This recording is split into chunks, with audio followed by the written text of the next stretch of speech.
The second element of structure is departmentalization, or grouping jobs together so that common tasks can be more easily coordinated. Each grouping then is called a department. Tasks can be grouped by the functions they serve.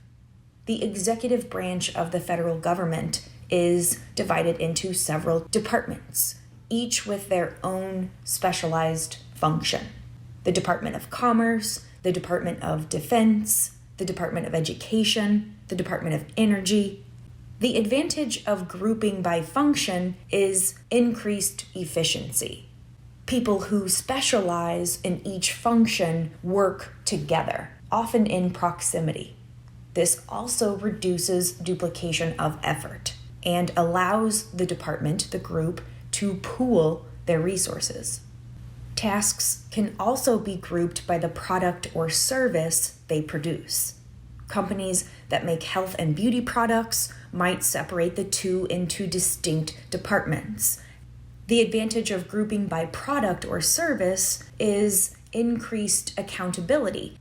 Each product is created under the direction of a single manager, and it's easier to figure out whether this person did their job and whether their team did its job. Another way to group tasks is by geography or territory. Some businesses are divided by the area of the country they serve. Insurance companies, for example, might have separate departments for the Midwest, the East Coast, the West Coast. The advantage of grouping by geography or territory is increased customization of the product or service.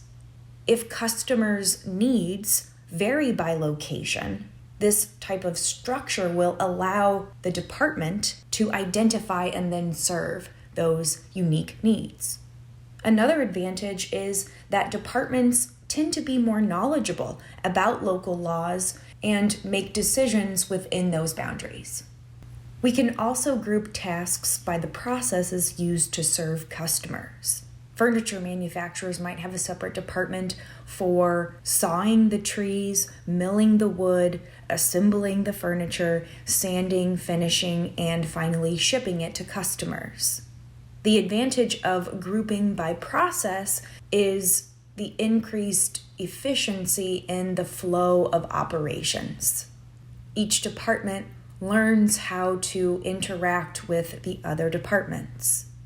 Finally, we can group tasks by the type of customer they service.